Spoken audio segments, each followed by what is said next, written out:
오늘 말씀을 좀 함께 나누겠습니다. 은혜를 입은 자가 되라라는 제목이에요. 하나님은 우리 모두에게 은혜 주시기를 원하십니다. 믿으세요? 그리고 바라십니까? 예, 좀 추우니까 아멘을 크게 하시면 몸에서 열이 좀 오를 것 같습니다. 예. 그렇다면 하나 묻고 싶습니다. 은혜가 뭘까요? 하나님 우리에게 은혜 주시기를 원하고 우리는 은혜 받기를 원합니다. 은혜가 뭘까요? 우리는 이런 생각을 합니다. 내가 원하는 것이 있는데 내가 특별히 수고를 안 했어요. 근데 그게 이루어졌어요. 그때 우리는 와, 은혜다 라는 생각을 하죠. 또 그런 얘기를 종종 합니다. 예를 들면 이런 겁니다. 여기 올라오는 오르막이 아스팔트가 아니었었죠? 네, 아니었습니다. 제가 처음 왔을 때만도 아니었어요. 길이 좀 불편했습니다. 근데 제가 그런 생각을 해드렸습니다. 여기 아스팔트 좀 깔면 좋겠네. 근데 그 다음 주일에 아스팔트가 깔렸어요. 저는 이 아스팔트 까는 일에 돈 10원도 보탠 적이 없습니다. 그렇다고 제가 또 뭐 기도를 했는가? 솔직히 말하면 기도를 한 것 같지는 않아요. 그냥 제 마음에 이 올라오는 길에 아스팔트가 좀 깔리면 좋겠네. 그런 마음을 하나님께 얘기를 한 건지 들으신 건지 어쨌든 광주시를 시켜가지고 아스팔트를 깔아주셨습니다. 자, 제가 원하던 게 제 땀방울 하나 섞이지 않고 이루어진 거죠. 이게 은혜인가요? 아닌가요? 좀 헷갈리기 시작합니다. 은혜입니까? 아닙니까? 당당하게 말씀하십시오. 은혜죠. 은혜 맞습니다. 그런데 이런 것만을 은혜라고 생각하면 큰 오산이에요. 내가 원하는 게 있는데 그게 내 수고함 없이 이루어진 것만이 은혜다. 그러면 자칫 은혜는 내가 원하는 것을 하나님이 그냥 주시는 거라고만 생각해요. 이러면 하나님이 누구로 전락을 하느냐? 알라딘 램프의 지니로 전락해버립니다. 내가 원하는 걸 해주는 하나님이 되어버리는 거예요. 이건 말이 하나님이지 내가 조정할 수 있는 능력자가 하나 생긴 거에 불과합니다. 이것을 은혜라고 생각하는 것은 하나님과의 관계가 대단히 잘못된 거고 우리가 하나님을 잘못 아는 것이며 참된 은혜의 본질을 아는 것이 아니지요. 진짜 은혜는 내가 필요한 나의 필요가 기적적인 방법으로 채워지는 게 아닙니다. 진짜 은혜는 나같이 미천한 자를 통해서 하나님의 위대하심이 드러나는 거예요. 죽을 수밖에 없었던 내가, 무익한 종인 내가 하나님을 통해서 하나님의 역사를 경험하게 되는 것, 그게 은혜입니다. 그래서 은혜를 하나님의 전적인 선물이라고 하는 거예요. 나의 의도나 소망과 상관없이 하나님께서 주권적으로 베푸시는 섭리가 은혜예요. 오늘 본문에서 이 은혜의 본질이 잘 드러납니다. 천사 가브리엘이 나타났어요. 마리아에게 찾아왔어요. 그리고 제일 먼저 건넨 말이 뭔지 아세요? 28절에 보니까 은혜를 받은 자여였어요. 은혜를 받은 자여. 여기서 은혜를 받았다라는 헬라 원어적인 의미는 유대 문화적인 배경은 뭐냐면 도저히 하나님의 은혜를 받기에 합당하지 않은 자가 은혜를 받았다 이 뜻입니다. 너가 은혜 받을 자격이 있어서 받은 게 아닌데 내가 지금 은혜를 주는 거야 이 말 뜻이 있어요. 여러분, 은혜는 이렇게 자격 없는 나에게 찾아오시는 하나님으로부터 시작됩니다. 마리아는요, 이렇게 느닷없이 나타난 천사의 말에 깜짝 놀라고 두려워합니다. 생각해 보세요. 천사가 나타났는데 놀라지 않겠어요? 그런 마리아를 향해서 천사가 다시 한번 위로의 말을 권면하는데 그것도 역시 은혜였어요. 30절에 보니까 조금 다른 표현으로 이렇게 얘기합니다. 네가 하나님께 은혜를 입었느니라. 제일 처음에는 은혜를 받았다라고 얘기했는데 지금은 은혜를 입었다라고 얘기해요. 이 말은 어떤 의미냐면은 네가 은혜를 구한 게 아니라 하나님이 너를 지금 선택했다 이 뜻입니다. 네가 구해서 내가 온 게 아니고 하나님이 지금 너를 사용하시려고 선택했어. 그래서 은혜인 거야 라고 얘기하는 겁니다. 그러니까 결국 은혜라는 건 뭐예요? 내가 간절히 원하는 걸 어떤 특별한 방법으로 얻는 게 아닌 겁니다. 하나님의 사랑이 일방적으로 내게 찾아오셔서 나를 놀랍게 사용하시는 게 은혜예요. 그 하나님의 열심이 우리에겐 은혜로 다가오는 겁니다. 이 아침에 우리 모두가 하나님께 은혜를 받고 은혜를 입은 자가 되기를 축원합니다. 우리 옆에 분에게 다시 한번 하나님의 마음으로 축복합시다. 당신은 은혜를 받은 자입니다. 한 번 더 또 다른 분에게 오늘 하나님의 은혜를 입읍시다. 예, 보통은 우리가 하나님께 은혜가 필요해요. 은혜 주세요라고 얘기하지만 오늘 이 본문에 보니까 마리아는 하나님께 은혜를 구한 적이 없었어요. 그냥 하나님이 일방적으로 천사를 보내서 은혜를 주시겠다고 얘기한 겁니다. 수지 맞은 거죠. 내가 은혜를 구한 것도 아닌데 하나님 오셔서 내가 너한테 은혜 줄게 라고 지금 얘기하고 있는 거예요. 자, 제가 마리아였다면 이 말을 들었을 때 이런 기대를 했을 것 같아요. 야, 나 같은 자에게 은혜를 주신다고?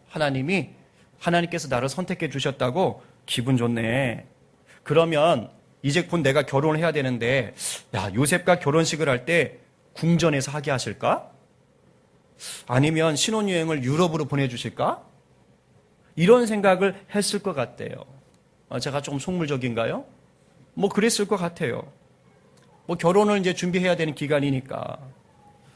그런데 은혜를 입었다는 마리아에게 천사가 나타나서 해준 말은요, 정말 감당하기 힘든 사건이었습니다.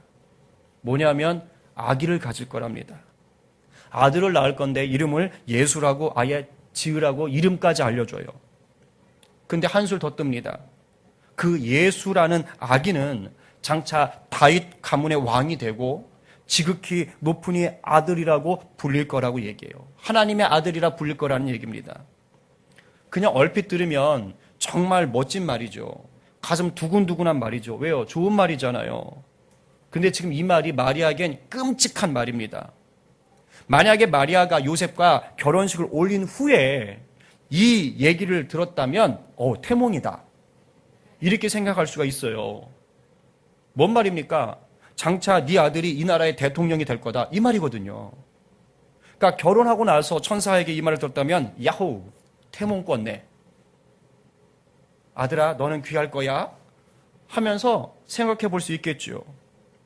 그런데 지금 이야기의 흐름을 본다면 이 천사의 말은 결혼 후가 아니라 지금 곧 아기를 갖게 된다는 얘기입니다. 이스라엘 문화는요, 이제 둘이 결혼을 하기로 약혼을 하면 바로 결혼을 하는 게 아니에요.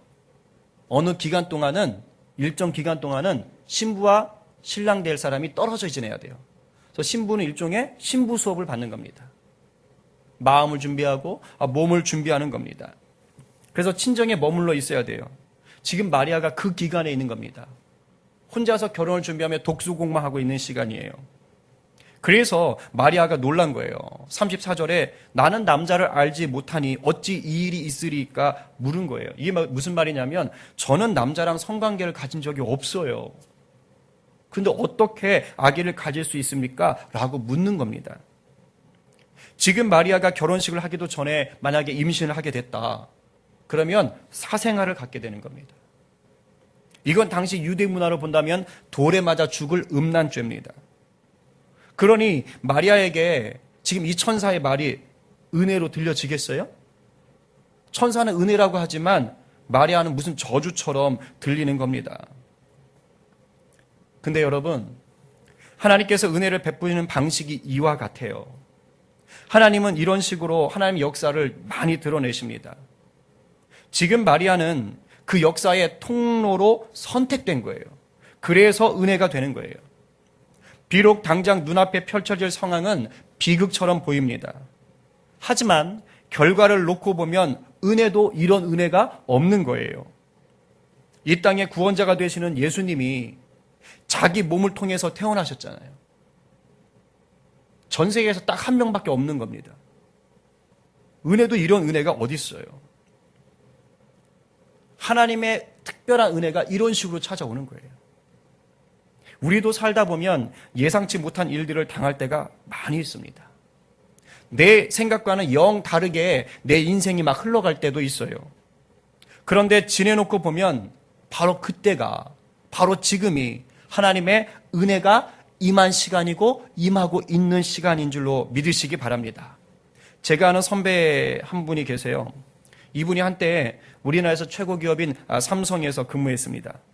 그런데 97년도에 IMF가 터졌지요. 그때 구조조정을 당했어요. 두 딸을 둔 한 집의 가장이었습니다. 얼마나 두렵고 걱정이 됐겠어요. 이 가정을 어떻게 해야 될 것인가. 그런데 결과적으로는 뭐냐? 이 구조조정이 하나님께서 이 형 가정에게 베푸신 은혜였던 거예요. 그 형님은 IMF와 구조조정에 절망하면서 긴 시간을 묶여 살지 않았어요. 하나님께 매달렸어요. 뭔가 하나님의 사인이 있겠구나. 이렇게 하시는 이유가 있겠구나 하면서 자신의 비전을 놓고 다시금 기도하기 시작하셨어요. 그러다가 시작한 게 뭐냐면 자기가 하고 싶었던 음악을 정식으로 공부한 겁니다. 그전까지는 아마추어로 음악을 좀 했었거든요. 그렇게 음악을 정식으로 공부하고 지휘도 전공하고 그리고 나서 신학대학원에 또 진학해서 신학까지 하셨어요. 지금은 목회자가 되셔가지고 아주 복된 인생을 누리고 계십니다. 그때 그 사건이 없었다면 이 형님은 하나님께서 정말 자기가 원했던 그 놀라운 은혜로운 시간들을 경험할 수가 없었겠지요. 잘 들으세요. 하나님은 이렇듯 특별한 은혜를 주실 때 내가 전혀 예상하지 못한 고난이나 핍박에 포장해서 갖고 오세요. 포장지가 고난이나 핍박이라고요. 근데 그 안에는 놀라운 은혜가 담겨 있는 거예요. 그래서 믿음의 눈으로 보지 않으면 은혜를 볼 수가 없습니다. 믿음의 눈이 열려야 은혜를 누리고 하나님의 역사를 이룰 수가 있습니다.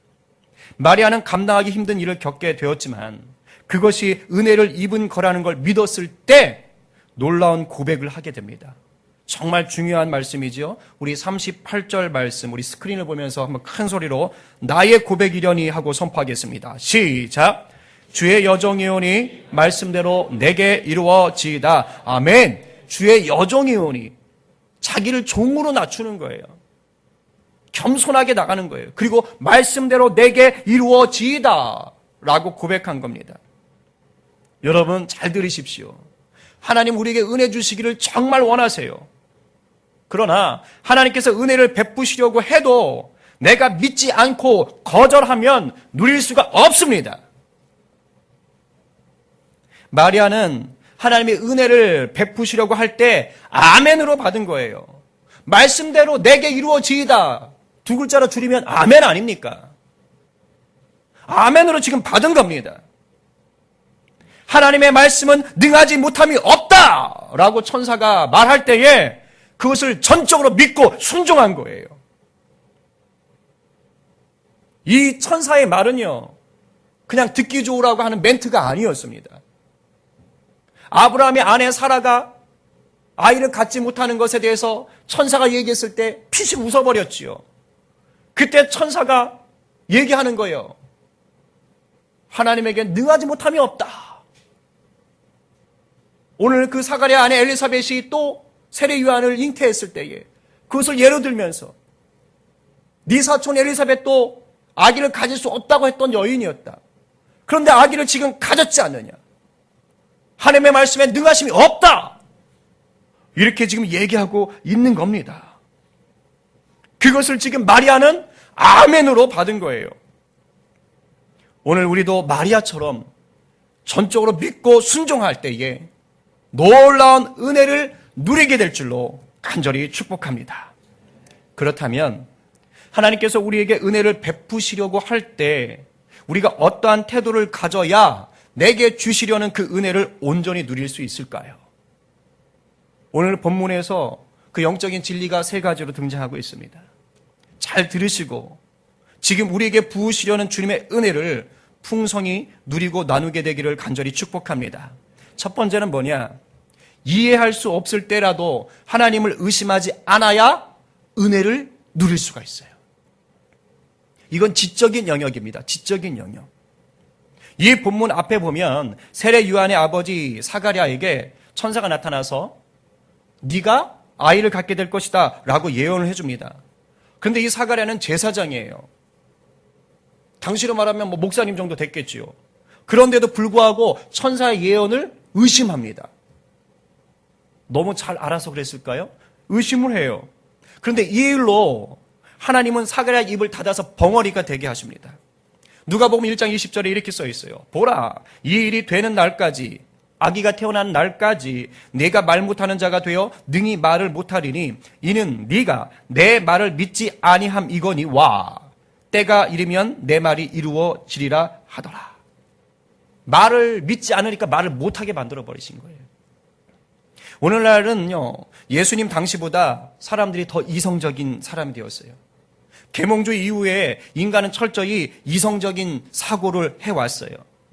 그게 최고라고 했어요. 지성을 높이 샀습니다. 쉽게 말해서 이리 따지고 저리 따지고 의심을 잘 하게 되었어요. 물건을 하나 사도 그냥 가서 덥석 돈 주고 사는 사람 거의 없습니다. 가서 덥석 사는 것처럼 하지만 사실은 뭐 하는 거예요? 집에서 인터넷으로 다 시장 조사를 철저하게 하고 가지요. 그리고 구입자들의 반응도 열심히 살피지요. 댓글들. 그런데 얼마나 웃긴 줄 아십니까? 그 댓글로 올라온 구입자들의 상품평이 다 좋아요. 그럼 믿을까요? 안 믿을까요? 오히려 안 믿어요. 알바생이네. 그런데 또 댓글이 다 나쁘잖아요? 그럼 믿을까요? 안 믿을까요? 안 믿어요. 안티가 많네? 이상하지요? 이럽니다. 그래서 제가 아직도 텔레비를 못 사고 있는 거예요. 그 댓글들에 휘달려가지고. 그래서 제가 추집사님한테 넘겨버렸죠. 근데 저쪽은 저보다 더 심해요. 그래서 사는 것을 아예 접으셨더라고요. 그죠? 이런 태도는 신앙생활에서도 그대로 묻어납니다. 성경을 읽으면서 진짜인지 가짜인지를 의심해요. 세상에. 설교를 들으면서 분석합니다. 그리고 의심해요. 죄송하지만 이러면 은혜 절대 못 누립니다. 하나님이 은혜를 주시려고 이만큼 싸갖고 오셨어도 못 누려요. 하지만 마리아는 의심하지 않았어요. 물론 좀 머리 좋으신 분들은 성경 읽다가 이거 의심한 것처럼 보이는데요 하는 부분이 있습니다. 그게 29절 34절이에요. 처녀가 그 말을 듣고 놀라 이런 인사가 어찌민가? 생각하고 34절에서 마리아가 천사에게 말하되 나는 남자를 알지 못하니 어찌 이 일이 있으리까? 라고 얘기하지요. 그러나 이건 의심한 게 아닙니다. 주석가들이 얘기하기로는 하나님의 역사를 알고 싶어서 호기심 있게 질문한 거예요. 설명을 요구한 겁니다. 더 알고 싶어요. 어떻게 이런 일이 일어날 수 있지요? 라고 묻는 겁니다. 만약에 하나님을 의심한 거였다면 바로 그 앞에 나왔던 본문 사가랴의 예처럼 하나님이 조치를 취했을 거예요. 그래서 그 앞에 사가랴 본문이 의심하는 본문이 나왔던 겁니다. 하나님이 주시는 은혜를 내 머리로 다 이해할 수 있으면 그건 더 이상 은혜가 아니지요. 생각해 보십시오. 나보다 크신 하나님이 주권적으로 주시는 건데 내가 어떻게 하나님을 다 알 수가 있어요. 다 이해할 수 없는 게 지극히 정상입니다. 이것을 가지고 세상의 학문으로 내 경험으로 이해하고 분석하려고 하는 태도는 뭔지요? 교만입니다. 혹시 지금 내 생각과 다르게 흘러가는 내 삶의 위기들이 있어요? 아무리 생각해도 도무지 이해가 안 갑니까? 분명히 일이 이렇게 진행되어야 되는데 왜 이렇게 꼬이는지 잘 몰라요? 이 정도면 이력서 넣으면 합격해야 되는데 영 연락이 안 옵니까? 왜 나에게 이런 일이 일어난지 답답해요? 영적인 원리로 보면요, 은혜를 입고 있는 시간인 거예요. 이때 어떻게 해야 돼요? 의심하지 않고요, 마리아처럼 물어야 되는 거예요. 하나님, 대체 이 일을 통해서 저를 어떻게 사용하실 생각이십니까? 말씀하셔서 듣겠나이다. 그러면 내가 비록 이해할 수는 없지만 놀라운 방법으로 일하시며 은혜 베푸시는 하나님을 만나시게 됩니다. 의심하지 않고 순전히 믿게 되는 은혜가 우리 성림 가족 안에 넘쳐나기를 간절히 축복합니다. 아멘. 아멘이시죠? 둘째는 불가능을 가능케 하시는 성령님을 믿고 구해야 은혜를 누릴 수 있어요. 앞에 것은 지적인 영역이었다면 이거는 믿음에 대한 부분이에요. 지정의가 다 되는 건데 이루어질 수 없는 일에 대한 겁니다. 진짜 은혜는요, 예상하지 못하게 찾아오기도 하지만 또한 내 능력 밖의 일로 찾아오기도 합니다. 당시 환경에서 나는 불가능했는데 하나님이 가능하게 하시는 거예요. 도저히 가망이 없었는데 절망하고 있었는데 하나님이 이루시는 겁니다. 마리아에게 임한 은혜가 그랬어요. 남자와 관계를 맺은 적이 없는 처녀가 어떻게 애를 낳을 수가 있습니까? 이건 창조 이래로 한 번도 없었던 일입니다. 생물학적으로 불가능한 일이에요. 그런데 이런 일이 일어난 겁니다. 마리아가 천사의 설명을 들었을 때 이 불가능한 일이 일어날 거라고, 그런데 그녀는 믿었어요. 믿음이 강하게 심겨졌기 때문에 사실은 믿을 수가 있던 겁니다. 마리아가 애시당초 믿음이 좋았다? 그거는 잘 모르지만 주석학자들은, 성경학자들은 마리아가 그렇게 고백할 수 있었던 것은 천사가 나타나 성령을 부었기 때문이다. 하나님께서 성령의 감동을 허락하셨기 때문에 그런 고백을 할 수 있었다라고 얘기합니다. 그 힌트가 1장 35절이지요. 성령이 네게 임하시고 지극히 높으신 이의 능력이 너를 덮으시리니. 천사가 이렇게 말할 때 마리아가 믿은 거예요. 이 순간에 성령이 임하고 하나님의 능력이 마리아를 덮었던 것이죠. 그렇기 때문에 38절처럼 말씀대로 내게 이루어지리다라고 고백할 수가 있었던 겁니다. 성령님께서 능히 불가능한 일이 가능하게 만들어주시는 분임을 믿게 된 거예요. 근데 제가 이 부분을 좀 묵상했어요. 그렇다면 대체 왜 하나님께서는 자신이 만드신 창조 질서를 깨시면서까지 처녀의 몸에서 아기가 태어나게 하시려고 하셨을까요? 물론 신학교에서 교리적인 부분은 배웠지요. 교리적인 답은 알아요. 그런데도 계속 묵상하게 하시는 겁니다. 그래서 제가 마리아처럼 묻고 또 물었어요. 의심한 게 아니라 궁금해서 물어본 거예요, 성령님께. 근데 제 아내 하나님께서 한참 뒤에 주신 대답이 이겁니다. 진철아, 그래야 은혜인 줄 알지. 그래야 은혜인 줄 알지. 그때 깨달아졌어요. 아, 맞구나. 결혼한 여자의 몸에서 아기가 태어나면 당연한 거죠. 그러려니 하죠. 전혀 놀랄 일이 아닙니다. 그런데 성관계를 해본 적이 없는 처녀의 몸에서 아기가 태어났다? 이건 천지가 개벽할 일이죠. 죄로 인해 죽을 수밖에 없던 우리를 위해서 하나님께서 자신의 창조 섭리까지 깨시면서 특별한 일을 하고 싶으셨던 거예요. 우리를 향해서 예수님을 이 땅에 보내시는 사랑이 얼마나 큰 은혜인지를 알려주고 싶었던 거예요. 그러니 남들이 다 납득할 만한 방법이 아니라 뭔가 낯설어 할 수 있는, 놀랄 수 있는 방법을 하나님이 택하신 거죠. 하나님은 지금도 내 삶 속에서 이렇게 일을 하십니다. 그저 그러려니 하는 방식이 아니라 나도 남들도 화들짝 놀랄 수밖에 없는 방법으로 일하시는 거예요. 그게 불가능을 가능하게 하시는 거죠. 그래서 우리로 하여금 야, 진짜 하나님이 계시는구나. 정말 주님이 하셨습니다.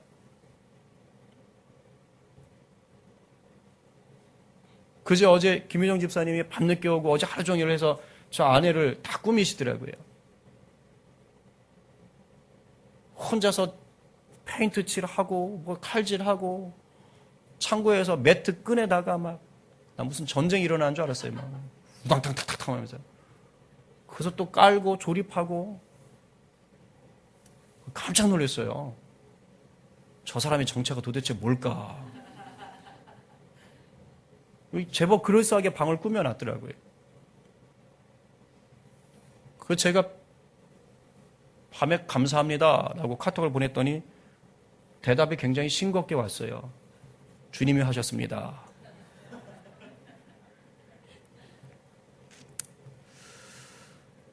보기에는 저런 거 못할 사람처럼 보이는데 해요.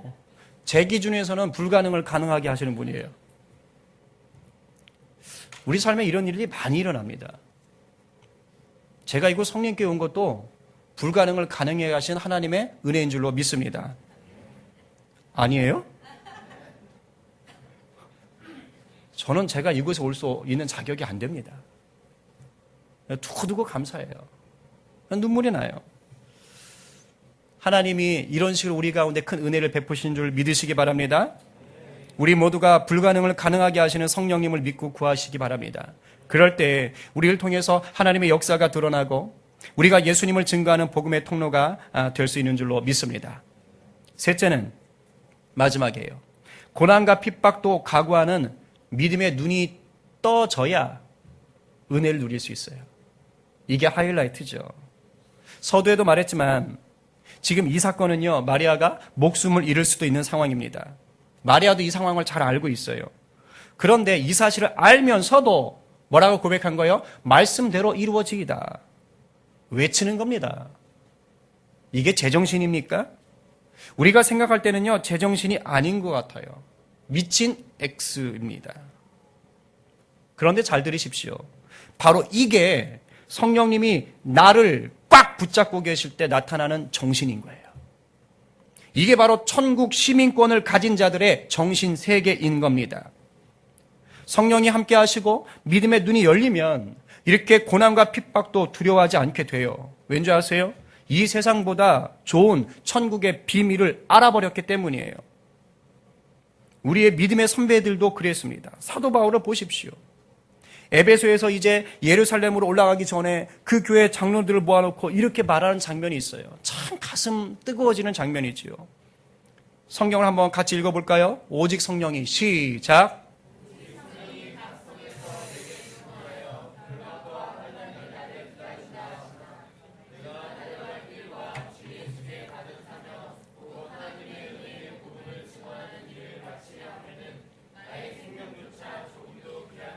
여기지 아니하노라. 아멘. 지금 뭐에 붙들려 있습니까? 성령에 붙들려 있는 겁니다. 예루살렘에 가면 결박과 환란이 있다는 것을 다 알려주고 계신 거예요. 너 가면 죽는다라는 것을 알려주신 거예요. 그런데 지금 뭐 하는 거예요? 그럼 안 갈래요. 이게 아닌 거예요. 그래요? 갈게요. 갈게요. 왜요? 사명이 있는 거예요. 예수를 아는 지식이 가장 고상하다는 것을 아는 거예요. 그 밖에 다른 모든 것들은 배설물로 여긴다는 거예요. 당시 사도 바울이 누굽니까? 당대 최고의 대학을 나왔고 최고의 가문을 가진 사람이에요. 그런 자가 세상 것들을 다 배설물로 여기고 예수님만을 붙잡고 제가 살게요. 그 은혜를 경험하고 나니까 이렇게 된 거예요. 은혜를 입은 걸 누리고 나니까 이렇게 된 거예요.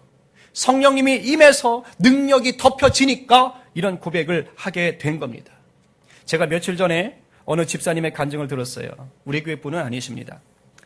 자기 부모님이 6.25 전쟁 통해 겪었던 일을 얘기하시는데 이제 자기 부모님이 신앙이 참 좋으셨답니다. 겁나게 좋으셨대요. 근데 이제 6.25 전쟁이 터지면서 북에 사셨는데 이제 피난을 내려오시게 됐답니다. 그래서 가족들이 이제 보따리 개나리 짐을 지고 가는데 저는 잘 모르겠는데 옛날엔 성경책이 컸었나요? 김성희 집사님? 잘 모르십니까? 옛날엔 성경책이 이렇게 컸다고 합니다. 그래서 그것을 그 딸에게 좀 이렇게 매라고 했어요. 그래서 큰 성경책을 보자기로 묶어가지고 메고 오는데 그 피난길이 뭐 순탄하겠습니까? 이리 치이고 저리 치이고 했겠지요. 그러다가 보자기가 풀어졌어요. 그래서 성경책이 툭 떨어진 겁니다. 근데 같이 오던 그 집안의 그 종이 고자질한 거예요. 공산당에게. 그래가지고 바로 붙잡혔답니다. 그래서 직결 심판에 넘겨졌고 사형이 언도되었다고 합니다. 그때가 그런 시절이었다고 해요. 그래서 북한 공산당들이 그 분을 잡아가지고 큰 나무에다가 둘을 매달았대요. 매달아 놓고 이제 총살로 죽이려고. 그래서 매달아 놓고 저쪽에 이제 군인들이 서 있는 겁니다. 근데 그 중에 이제 뭐 벼랑한가 단 그 북한군이었는데 최고 간부였나 봐요. 와가지고 이렇게 묻더래요. 후회 없느냐? 없습니다. 이제 죽을 거다. 소원이 뭐냐? 마지막 소원 얘기해라. 그랬더니 그 아버지가 그랬답니다. 내가 뭔가를 계속 입을 놀릴 텐데 내 입이 멈추면 그때 총을 쏘십시오. 내 입이 계속 움직일 동안은 총을 쏘지 말아주세요. 그리고 나서 간부가 알았다 하고 이제 가서 기다리는 겁니다. 총을 들고. 그리고 나서 이제 그 아버지는 아내에게 우리 찬양하자. 그리고 둘이서 찬양을 불렀대요. 근데 잠시 뒤에 갑자기 엄청난 굉음이 들렸답니다. 그리고 기절했대요. 나중에 정신을 차리고 나니까 어떤 일이 있었냐면 그때 비행기가 폭격을 한 겁니다. 그래서 그 자리에 폭탄을 떨어뜨린 거예요. 그래서 북한 공산당들이 거기서 다 죽었대요. 총 쏴서 죽이려고 지금 겨누고 있는데 이제 입술이 멈추면 총을 쏠 건데 그때 폭탄이 떨어져서 다 죽은 겁니다. 그리고 그 두 분은 나무에 매달려 있는 통에 폭탄 떨어져서 흙이 다 이렇게 치면서 흙만 뒤집어 쓰고 그 굉음에 기절을 하셨다는 거예요. 산 거죠. 그렇게 사셨어요. 그런 은혜가 임했던 겁니다. 예수를 아는 은혜에 푹 빠져 있으니까 이분들은 죽음을 앞둔 상황에서도 담대히 찬양할 수 있었던 거예요. 그런 곳에 하나님이 전혀 예상하지 못한 기적적인 방법을 가지고 그 두 분을 살려주신 거지요. 그 일을 겪고 나서는 난리도 아니었답니다. 그때부터는 집만 생기면 갖다가 교회에다 바치는 거예요. 그렇게 사셨으니까 뭐가 무섭겠습니까? 그 집을 4번인가를 교회에다 갖다 바쳤대요. 언어순화 하겠습니다. 주님께 드렸답니다. 근데 재미있지요? 그렇게 드려서 당장은 다 묘간방 가서 자고 막 그랬대요. 근데 하나님이 2년 안에 드린 집보다 더 큰 집을 주시더라는 거예요. 그렇게 부흥하게 하시더라는 거예요. 그런 은혜 입는 것을 자기가 경험했다라고 얘기합니다. 제가 그 간증을 들었어요. 진정한 은혜를 체험하기 전에는요, 이런 믿음 위에 설 수가 없습니다. 여러분, 그런데 우리는 이미 사실은 놀라운 은혜를 입은 자예요. 창세 전에 하나님이 우리를 선택하셔서 예수님을 보내주셨잖아요. 마리아를 통해 주셨던 그 은혜의 절정 예수 그리스도, 그분이 자격 없는 나를 하나님의 자녀로 삼아 주셨잖아요. 왜 자녀 삼아 주셨을까요? 그건요, 이제 우리가 말씀이 육신이 되어 오신 예수님을 온전히 믿고 누리고 증거하길 원하셔서 자녀 삼은 거예요. 그게 우리에게 은혜를 부어주신 거예요. 이것을 위해 지금도 이 순간도 하나님 우리에게 이런저런 낯선 방법으로 계속 은혜를 또 베풀고 계신 거예요. 그게 때로는 고난과 핍박이라는 포장지로 온다니까요. 그런데 이 은혜를 내가 전적으로 누리려면 어떻게 되느냐? 의심을 버리고 불가능을 가능케 하는 성령님을 구하시면서 내 삶을 온전히 주님께 맡겨야 돼요. 그래야 세상에 감당할 수 없는 믿음의 사람, 은혜를 맛보는 사람이 될 수가 있습니다. 여기 신앙생활 오래 하신 분들은 4, 50년 하신 분들도 있을 것이고 이제 몇 년 안 되는 분들도 있겠죠. 신앙의 연수가 믿음의 깊이를 보장하지 않습니다. 신앙의 연수가 은혜의 누림의 크기를 보장하지 않아요.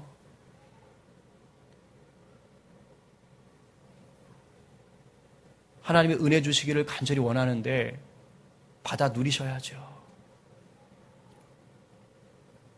우리가 정말 하나님의 말씀에 의심하지 않고요, 불가능을 가능하게 하시는 그 성령님을 간절히 구하고 좀 사시기를 주님의 이름으로 축복합니다. 그리고 은혜를 주시는 이유는 너 잘 먹고 잘 살아라 아니지요. 그걸 통해 행하시고자 하는 일이 있는 겁니다. 마리아에게 그 은혜를 베푸시면서 예수 그리스도를 보낸 이유가 뭐예요? 이 땅을 구원하시려고. 목적이 거기에 있으셨어요. 마리아에게 네 몸에서 왕이 났네? 좋아해라? 이게 아니었던 거예요. 하나님이 이런저런 방법으로 우리에게 은혜 주시는 이유가 뭐예요? 널 통해 하나님의 영광을 드러내기 원한다, 이 뜻입니다. 이제 예배 끝나면 우리가 펜별로 요 윗마을에 전도를 나갈 거잖아요. 오늘 알았네. 이러는 분들은 섭섭합니다. 지난주 강군했는데. 그냥 나가지 마세요. 오늘 이 말씀을 들었으니까 기대감을 가지고 나가세요. 말씀대로 이루시는 성령님을 의지하며 나가십시오. 들을 귀 있는 자를 예비해 두셨을 거예요. 혹 문을 안 열어주는 집도 있겠죠. 몇 가정 안 되겠지만. 욕하는 집이 있을 수도 있어요. 그러면 화내지 마세요. 하나님이 그 집에 얼마나 큰 은혜를 주시려고 저렇게 우리를 핍박하게 하시나. 그 마음으로 한 번 더 축복하며 기도해주고 오세요. 놀라운 은혜 속에서 복음의 강력한 증거가 되는 우리 모든 성님의 가족들이 되기를 간절히 축원합니다. 아멘.